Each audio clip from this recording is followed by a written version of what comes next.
Hey there, homesteaders! It's a beautiful evening here in the desert, and thanks to all of your submissions, tonight we have a lot of questions to answer for you. And I'm going to be making some specialty cocktails and a snack for later. So go ahead and whip up your favorite snack and maybe a cocktail or two, and get ready for the Questions and Cocktails episode. We're Kaliki and Brett, a rugged and adventurous gay couple who are sick and tired of clashing with life in the city. So we decided to head into the desert to chase our dreams and thrive.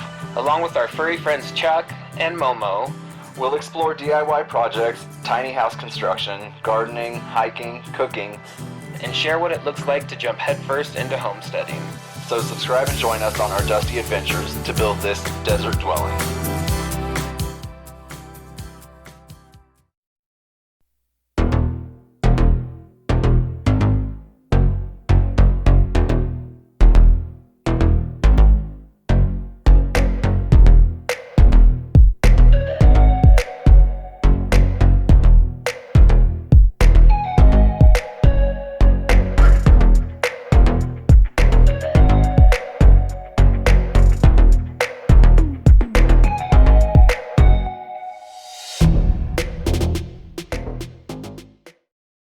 I'm going to go ahead and pull up all of your questions here on our computer, and Brett's going to head inside and whip up a cocktail for us. All right, let's do it. Hi, Roberta. Come on in.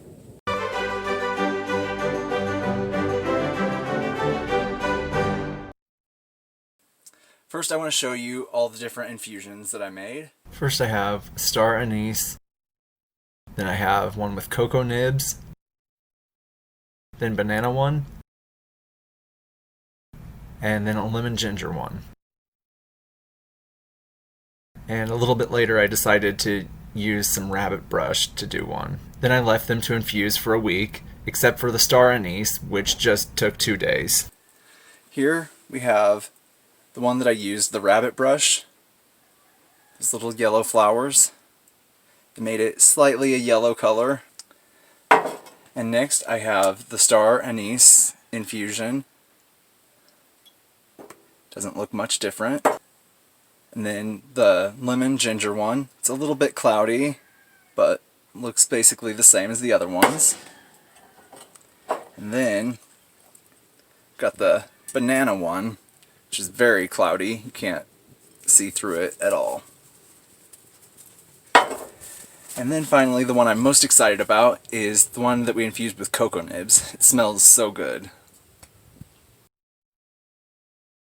Since we're having drinks tonight, I wanted to get some things ready beforehand. So I looked up what are the most popular things for people to eat when they're drinking, and the top 2 answers were pizza, of course, and chips and dip. So I thought I'd mix the 2 together and make a pizza dip. First, I'm just going to chop up all the veggies I'm going to be needing. I'm going to do an onion,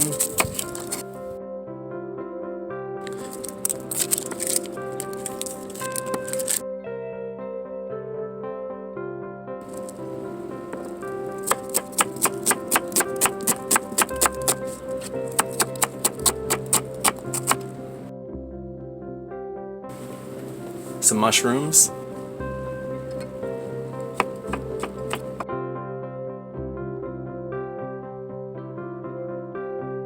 some little baby bell peppers,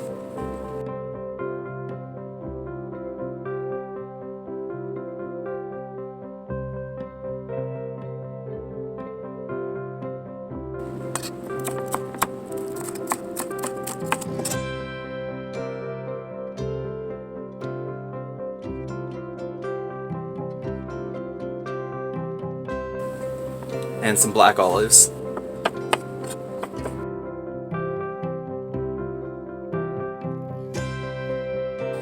Got my pan preheating. I'm just going to add a little bit of olive oil.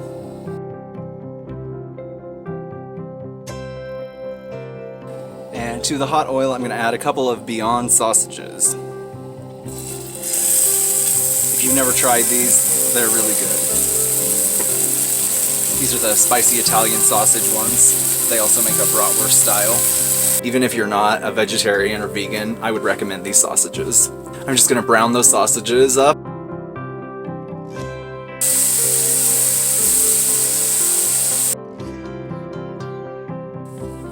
Here I have some of the almond ricotta. It's just the same as I made last week.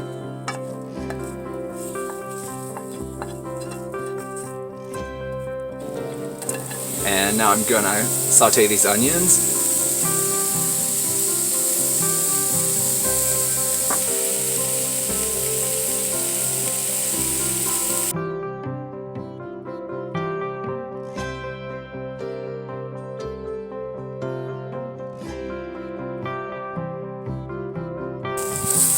I'm adding a little bit of juice from a can of tomatoes to deglaze the pan.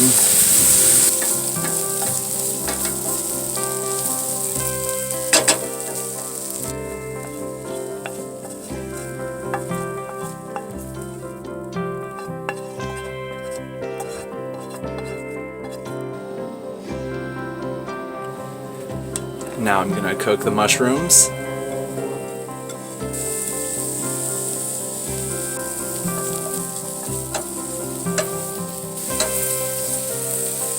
And add the peppers in.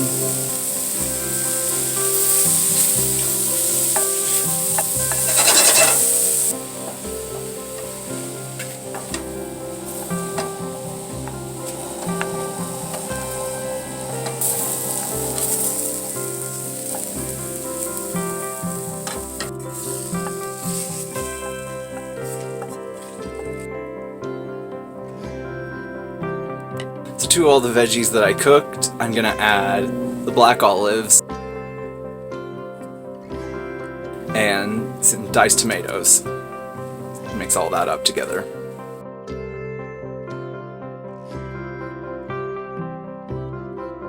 And I'm just gonna add a little bit of shredded vegan cheese. This is the Daiya jalapeno Havarti style. I'm gonna mix some of it in, and some of it I'm gonna sprinkle on top. Garnish with a few olives. And now I'm just gonna put this in the fridge until I'm ready to heat it back up. It's time to start answering some questions, so I'm gonna start making a drink. So the first drink I'm gonna make, I'm gonna use this rabbit brush one because that's the one that I have the least idea of what it's actually gonna taste like. Traditionally, rabbit brush flower infusions have been used as a cold remedy, so it's kind of interesting. It has definitely a medicinal smell to it, so I think it's probably not gonna be so delicious, but I'm gonna add some simple syrup to it, so it'll make everything better. And just a little bit of fizzy water.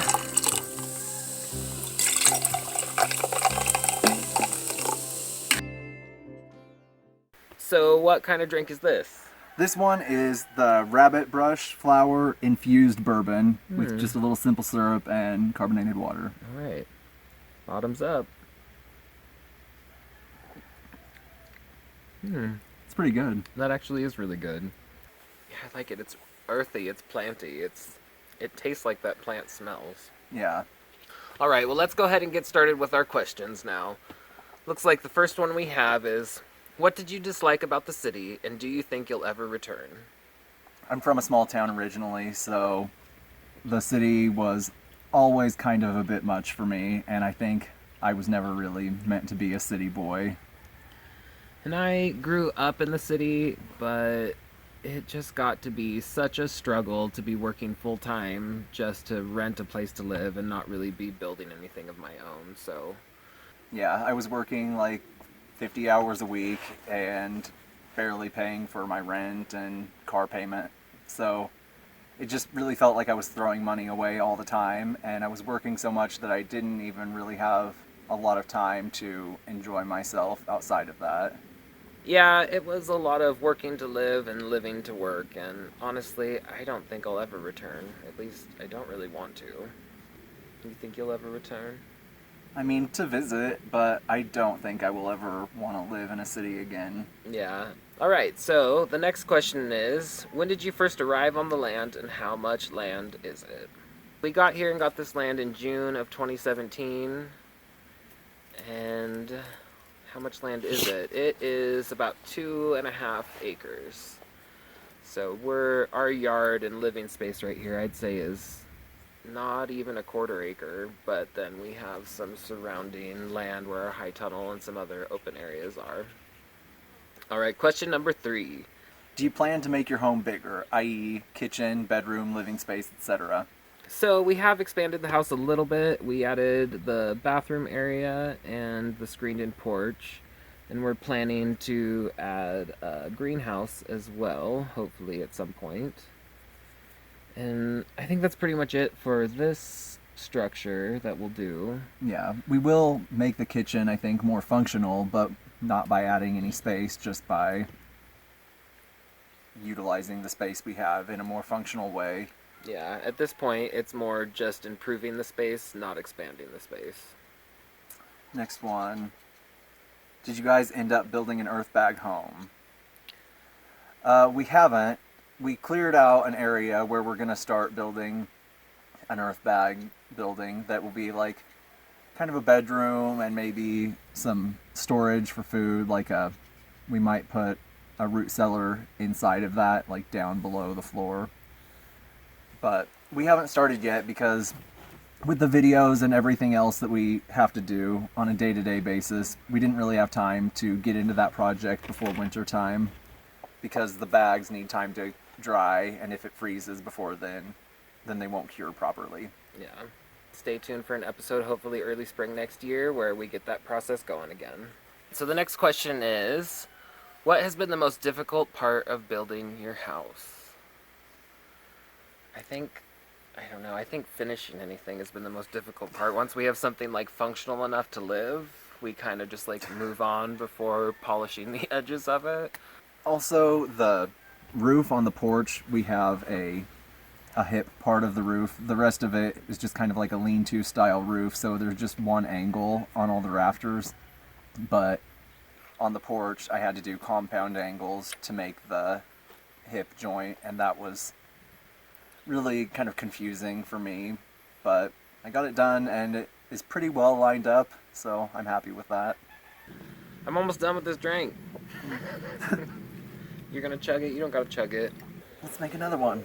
All right, good. Oh, hey, Sam, come on in. So next I'm going to use the banana infusion.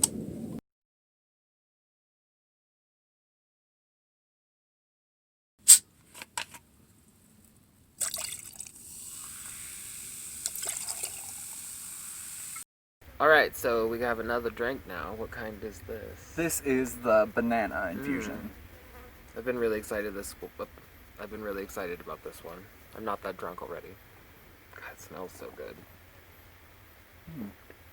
It's not super banana-y. It's not super whiskey-y either, though. Interesting. Yeah, it doesn't... I don't know, I taste banana.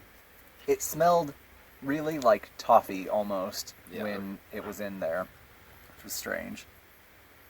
I don't know. I don't think I like this as much as I thought I was gonna. Yeah, it's not super exciting. But I'm not mad at it. Yeah, I don't know. Do you have cell internet service, or do you have to go into town, and do you have any other utilities? Well, we have a cell provider, but we don't have service. They don't provide it. And we also have an internet service provider, and again, the internet is terrible.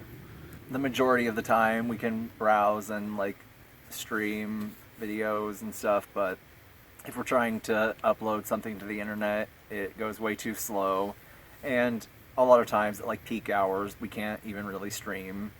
As far as other utilities, we do have electricity, but that's all provided by our solar panels. And then we have water connected, but we're hoping that that won't be something we have to rely on forever. How far away is the nearest town, and how often do you need to visit? It's about 12 miles, I think. It's about, 12, 15 miles from here. I mean, about once a month is kind of the minimum that we can get away with going. It usually ends up being more often than that. Yeah. Where do you do your laundry?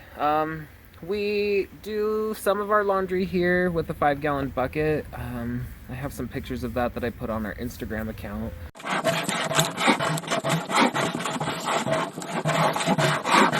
And I'm actually thinking of doing a more in-depth video about that at some point. But We also get lazy and go into town to do that sometimes too, because with the 5-gallon bucket method, it is major physical labor. And when it's basically a whole day job to do your laundry. And when it's 102 degrees outside, I don't want to be like pumping away at a 5-gallon bucket of laundry. The next question is, when do you think you will be completely self-reliant? Someday. Yeah, someday, hopefully. Everything moves at kind of a slow pace, especially because we don't have really like money to do things, we don't have a lot of money anyway. So everything we do is like small incremental progress. Yeah, I have no idea when it'll happen. I definitely would hope sooner than later. Are you both enjoying your new lives? Depends on the day you ask me. Yeah, that's true. I definitely have had some major breakdowns and freaked out and told Brett, I don't want to do this anymore. I can't do this. And it's a real feeling that happens from time to time. It's overwhelming to uproot your really convenient life in the city and have to be just doing so much for yourself.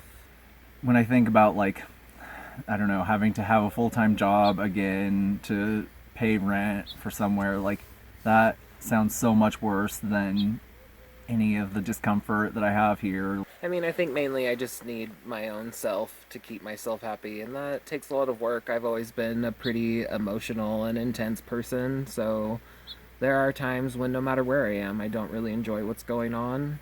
Overall, yeah, I enjoy this life. Like Brett was saying, I can't imagine going to work a 9 to 5 again. That sounds crazy to me. Yeah. Currently, neither of us are working a typical type of job. We're just focusing on this YouTube thing. So hopefully once we get our Patreon account going, you guys will help us keep that going. What are some vegetables/fruits indigenous to your area? Well, I don't know a lot about what's necessarily indigenous. I feel like at this point, so many things have kind of been imported, even if it was a long time ago. People were bringing seeds around.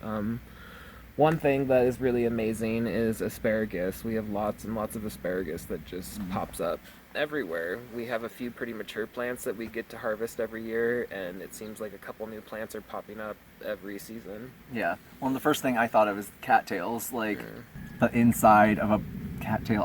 How do you... It's like the central shoot of the stalk of a cattail. It's like at the very base. It's edible. You have to harvest the tender little centers of it. Yeah. All right, the next question. How do you decide what you're going to grow? Are these things that you eat normally? That's definitely a good starting point to think about what do you like to eat and then try to grow it.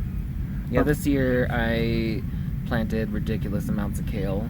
Yeah, way too much. It was kind of wishful thinking. I was like, I eat kale. Kale's really good for me. But when you have 30 or 40 kale plants, that is too much. We tried juicing it, and that is still too much. Yeah. And as far as other things, I go for things that are heat and drought tolerant. That's really important. I think my first ideas were I went for a lot of perennial things because I didn't want to have to plant so much stuff every year. But since we got the irrigation and the high tunnel and everything, it's going really well, and I'm excited next year to just go for the most interesting and abnormal kind of things that I can find. All right, we finished our drinks, so let's go make another one. Oh, hi, Amelia. Come on in. All right, now I'm going to use the star anise.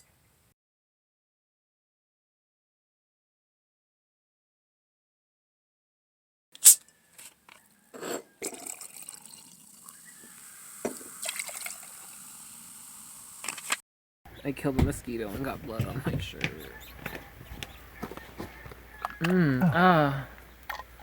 Oh my.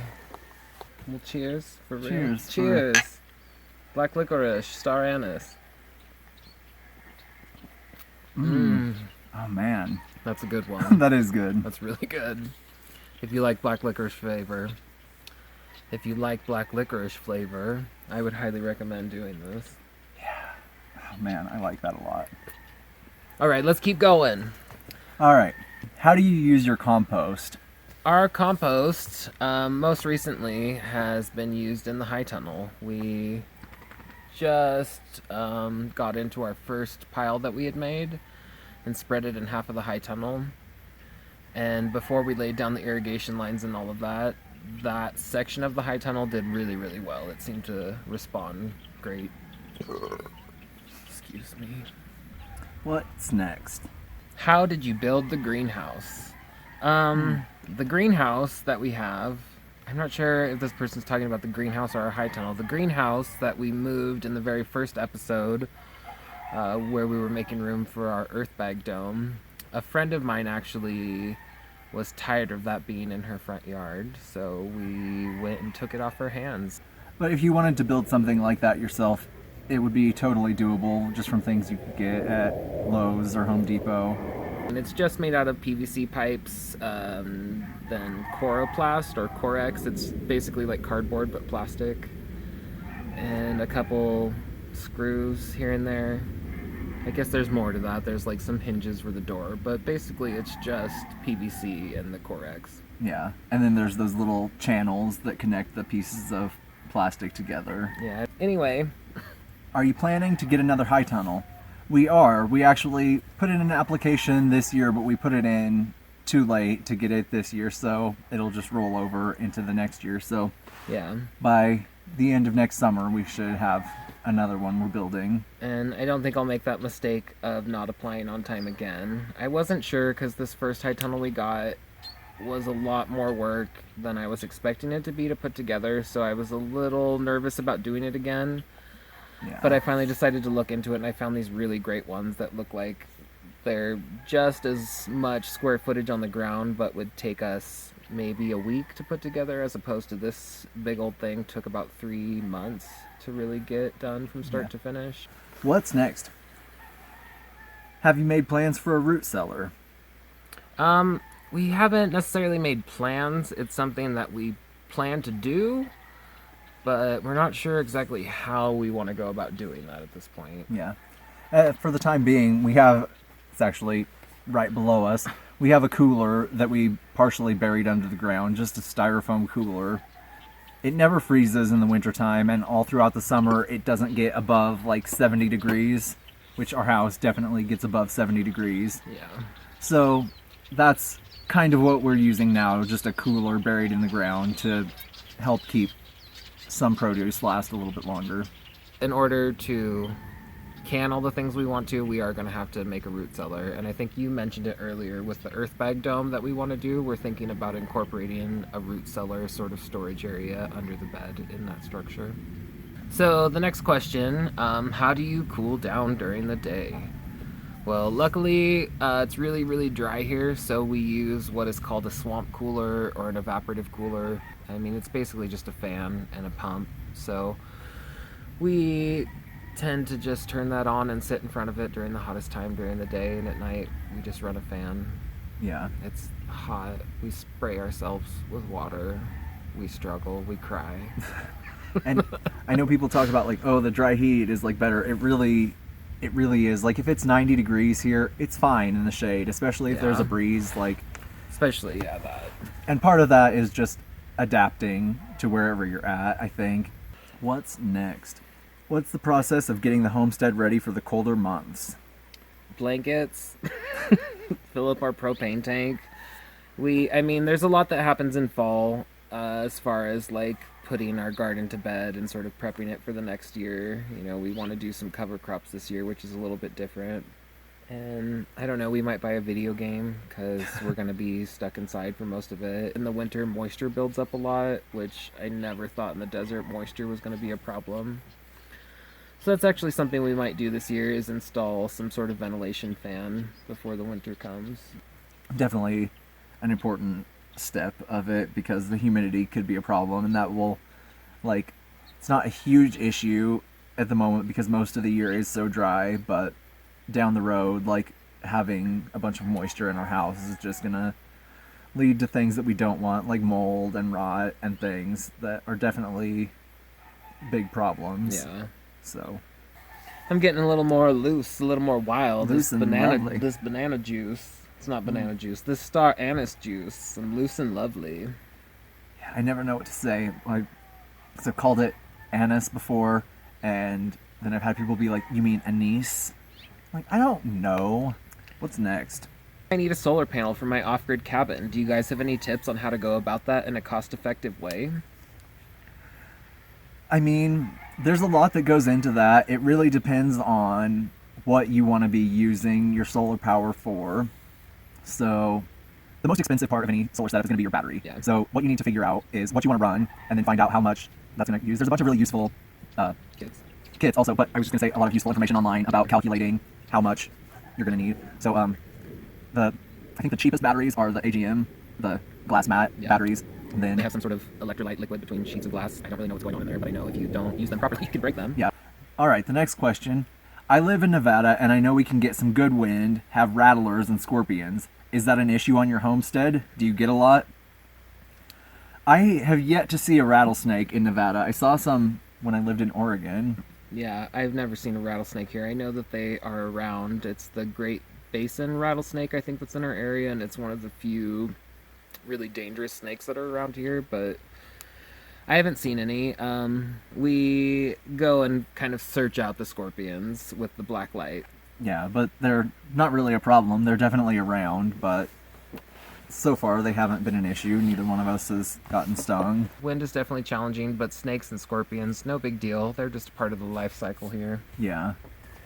Well, we finished our drinks again. Time to move on to the next one. Oh, hi, Evelyn. Come on in. Now it's time for the chocolate one.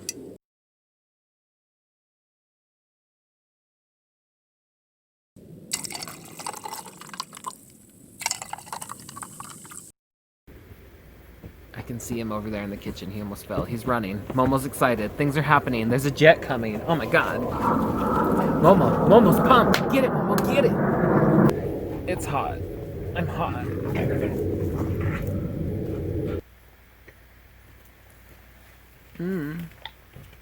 Oh my god, that smells so good. Ooh, cheers. Beauty is pain. Pain is love. Okay, so we've got this new drink, the chocolate, yeah? Yes. Smells good. Oh man. It's like a alcoholic candy bar. Yeah, it's like a Tootsie Roll. Which is weird because Tootsie Rolls don't really taste like chocolate. Yeah, this is good. Yeah. I feel like this one and the banana one would be good. Yeah. I feel like the banana on this one might be... I just said that. Yeah. I'm getting drunk. It's happening. All right, let's keep going then. How do you come up with your unusual food choices? A lot of it is just I see what we have around and I try to make something with that. That's my favorite way to cook, is kind of just seeing what I have and trying to make something that's delicious with that. And it doesn't always work out. It's not always delicious, but it's always edible. What does a person have to do to get invited to Brett's Kitchen? Is there a lottery system? Can I apply online? You're all invited. All are welcome here. Are you hungry? I could eat. Maybe it's time for Brett's Kitchen. Yeah. So I've prepared something earlier. I'll pop this prepared dish into the oven.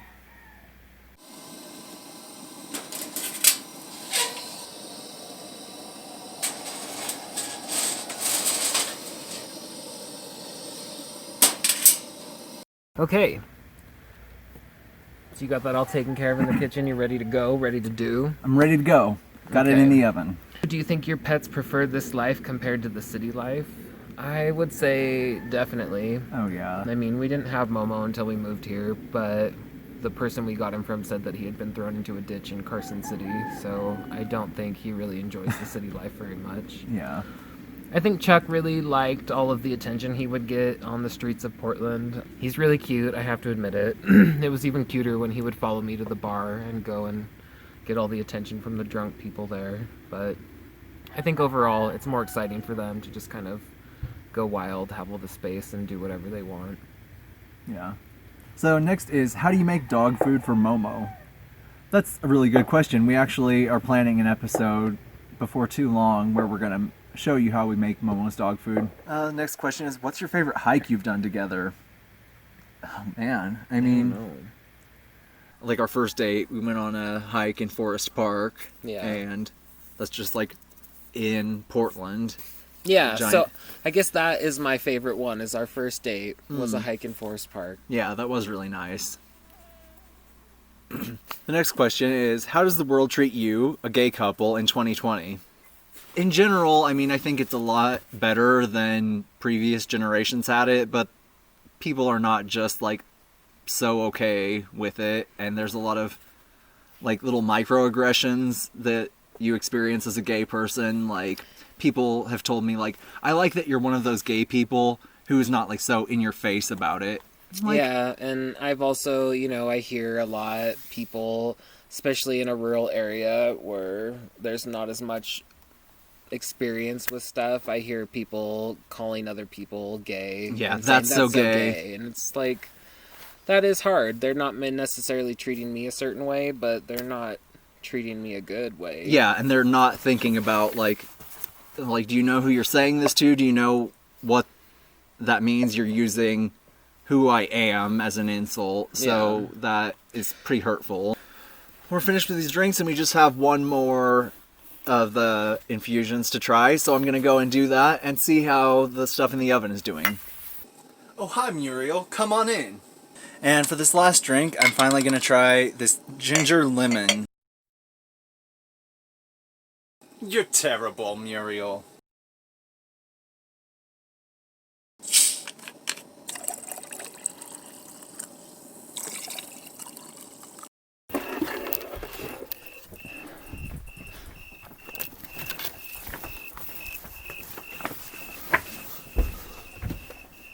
Does this seem fine? Yeah, I think it seems fine. It's not, like, awesome, but it's also, like, we're answering questions about how our lives are like, and this is, like, a good example of, like, it's complicated. Everything that is, like, simple for conventional life is, like, something that you have to think about here, and, like,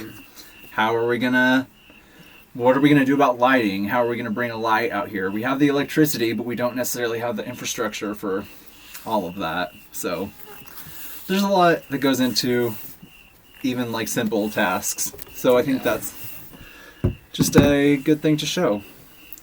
Let me switch this off of camera so we stop looking at ourselves. Yeah. So we should just, I don't know, is this one doing anything weird now? Should we just try to go back to that one? Or I mean, yeah. It's still doing it weird? It's hard to tell what it's going to actually be like. We may be looking at the camera that we're using. We may not. We don't know. All right, what's next? If you could have dinner with any 3 people from history, would you serve them sunflowers? Definitely not. No. If I was gonna serve dinner to 3 people from history, I'm assuming that I would choose some pretty cool people, and I wouldn't want to just feed them something that I'm still on the fence about whether or not it's a good thing to eat. Yeah. Yeah, it's not something that I would be like, oh yeah, I have to eat that again. It was okay. It was interesting. I think there are ways that I could do it that I would like it even more. But there's things that I already know are really delicious that I probably would... I'd make something that's more foolproof if I have these fancy historical people coming by. Yeah. And it looks like the last question we have is Brett's nephew, Owen, wants to know if we'll mine through the desert, down into the sewer, and into the city.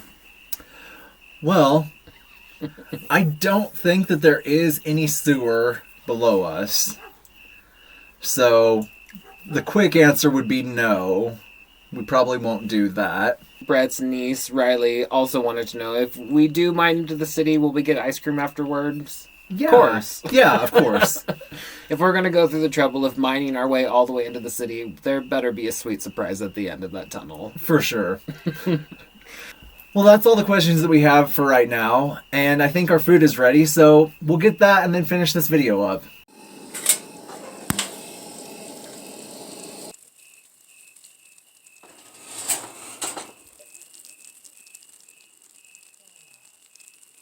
It's so hot. Probably. Oh my god, it feels really hot. I'm scared. Be careful. I'm scared. Oh.